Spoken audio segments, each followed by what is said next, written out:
எல்லோருக்கும் வணக்கம். நம்ம இன்றைக்கி லக்ஷ்மி கிச்சன் ரெசிப்பியில் ரொம்ப சூப்பரான ஒரு ரெசிபி தான் நம்ம பார்க்க போகிறோம். அது என்னென்னா, நம்ம சிக்கனை வச்சு சிக்கன் கபாப் வந்து செய்ய போகிறோம்.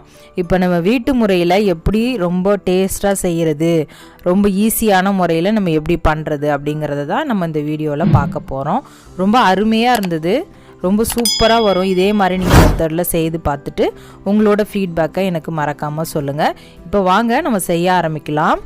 முதல்ல என்ன பண்ண போகிறோன்னா, ஒரு மிக்ஸி ஜார் வச்சுட்டு நம்ம ஒரு பேஸ்ட் வந்து ரெடி பண்ண போகிறோம். ஒரு துண்டு பட்டை நம்ம வந்து சின்ன சைஸை எடுத்துருக்கோம். 2 ஏலக்காய், ஒரு 3 கிராம்பு அப்படியே இதில் சேர்த்துக்கலாம். சேர்த்துட்டு ஒரு அரை டீஸ்பூன் மிளகு சேர்த்துக்கலாம். இப்போ இது கூட வந்து நம்ம என்ன சேர்க்க போகிறோன்னா, இது வந்து பச்சை மிளகாய் விழுது நான் அரைச்சி வச்சுருக்கேன். இது வந்து இல்லைன்னா ஒன்றும் பிரச்சனை இல்லை, நீங்கள் முழுசாக கூட பச்சை மிளகாய் எடுத்து ஒரு 4 மிளகாய் அப்படியே சேர்த்துக்கலாம். இப்போ இதில் ஒரு 2 டீஸ்பூன் மட்டும் நான் அந்த விழுது சேர்த்துருக்கேன்.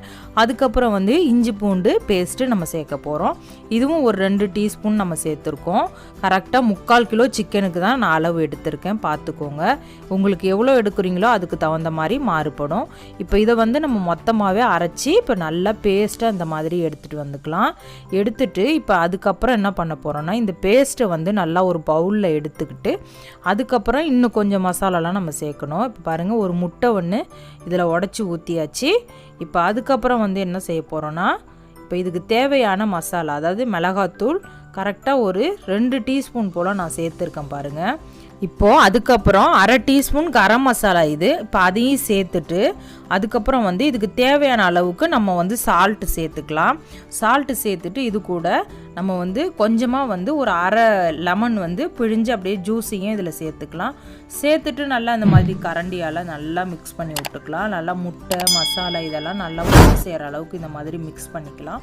இப்போது அதுக்கப்புறம் கொஞ்சமாக வந்து இது ரெட் ஃபுட் கலர், இது வந்து நம்ம கொஞ்சமாக சேர்த்துருக்கோம். இது ஆப்ஷன் தான், நான் வந்து கொஞ்சமாக சேர்த்துட்டு இப்போ அதையும் மிக்ஸ் பண்ணிக்கலாம். இல்லைன்னா ஒன்றும் பரவாயில்ல, நீங்கள் அப்படியே கூட செய்துக்கலாம். அதுக்கப்புறம் நல்லா மிக்ஸ் பண்ணி விட்டுட்டு இப்போ இதில் வந்து என்ன பண்ண போகிறோன்னா, 1 டீஸ்பூன் வந்து அரிசி மாவு, 2 டீஸ்பூன் வந்து கார்ன்ஃப்ளவர் மாவு, இதான் கணக்கு. நான் வருங்க 2 டீஸ்பூன் கார்ன்ஃப்ளவர் மாவு, 1 டீஸ்பூன் அரிசி மாவு சேர்த்துருக்கேன். சேர்த்துட்டு இதையும் நல்லா மிக்ஸ் பண்ணி விட்டுக்கலாம். எல்லாம் நல்லா இந்த மாவெல்லாம் வந்து கட்டி இல்லாமல் இந்த மாதிரி நல்லா கரண்டியால் இதே மாதிரி நல்ல ஒரு ஸ்மூத் பேஸ்ட்டாக ரெடி பண்ணி எடுத்துக்கலாம். எடுத்துட்டு இந்த பேஸ்ட்டை என்ன பண்ண போகிறோன்னா, அப்படியே நம்ம சிக்கனில் வந்து அப்படியே நம்ம வந்து மேரினேட் பண்ணி ஊற வைக்க போகிறோம். இப்போ வந்து நம்ம ஒரு 3/4 கிலோ சிக்கன் நல்லா சுத்தம் பண்ணி எடுத்து வச்சுருக்கோம். இப்போ பாருங்கள், நல்லா நீட் பண்ணி இந்த மாதிரி கீரி நான் எடுத்து வச்சுருக்கேன். இந்த சிக்கனில் வந்து அப்படியே என்ன பண்ண போகிறோம், இந்த மசாலா நம்ம ரெடி பண்ணியிருக்கோம் இல்லையா, இந்த மசாலாவை வந்து அப்படியே மொத்தத்தையும் இதில் நம்ம போட்டுக்கலாம். போட்டுட்டு நல்லா நம்ம கையால் வந்து நல்லா எங்கே பார்த்தாலும் படுற மாதிரி நல்லா புரட்டி வச்சிடலாம். இந்த மசாலா வந்து இப்போ வந்து நீங்கள் வந்து நிறைய எடுக்கிறீங்கன்னா ஓரளவு கொஞ்சம் வந்து சேஞ்ச் ஆகும். இப்போ நம்ம 1 கிலோ சிக்கன் எடுக்கிறோன்னா அதுக்கு தகுந்த மாதிரி மிளகாத்தூள் இது எல்லாமே வந்து மாறுபடும். அதுக்கு தகுந்த மாதிரி நீங்கள் அளவு வந்து பார்த்து போட்டுக்கிட்டு நீங்கள் வந்து ரெடி பண்ணிக்கோங்க. நான் கரெக்டாக 3/4 கிலோ எடுத்திருக்கேன், அதனால் இந்த அளவு நான் உங்களுக்கு சொல்லியிருக்கேன். நீங்கள் செய்யும் போது பார்த்துக்கோங்க. இப்போ இது அப்படியே ஒரு 1 ஹவர் அப்படியே நல்லா ஊறட்டும். இப்போது நம்ம 1 ஹவருக்கு அப்புறம் நல்லா எண்ணெய் சூடு பண்ணி நம்ம ஊற வச்ச சிக்கனை இந்த மாதிரி ஒரு பீஸாக எடுத்து நம்மளுக்கு எவ்வளோ தேவையோ அந்த மாதிரி போட்டுட்டு நல்லா வேக வச்சு எடுக்க வேண்டியது தான். இங்கே பாருங்கள், நம்ம எல்லா பக்கமும் நல்லா படுற மாதிரி நல்லா திருப்பி எல்லா பக்கமும் நல்லா வேகிற வரையும் நம்ம வெயிட் பண்ணி வேக வச்சு எடுக்க வேண்டியது தான் ஒரு வேலை. இப்போ பாருங்கள், ரொம்ப சூப்பரான ஒரு கலரில் சிக்கன் கபாப் எப்படி வெந்து நல்லா வந்திருக்கு பாருங்கள்.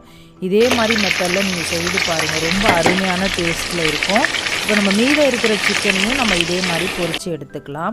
ஒன்றுமே இல்லை, நம்ம 65 எப்படி ரெடி பண்ணுவோமோ அதே மெத்தடு தான், ஒன்றும் பிரச்சனை இல்லை. அந்த மசாலாவுக்கும் இந்த மசாலாவுக்கும் கொஞ்சம் ஒரு வித்தியாசம், அவ்வளோதான். ஆனால் வந்து இதுவும் ரொம்ப டேஸ்ட்டில் இருக்கும், ரொம்ப நல்லாவும் இருக்கும். நீங்கள் செய்து பார்த்துட்டு உங்களோட ஃபீட்பேக்கை எனக்கு மறக்காமல் கமெண்டில் சொல்லுங்கள்.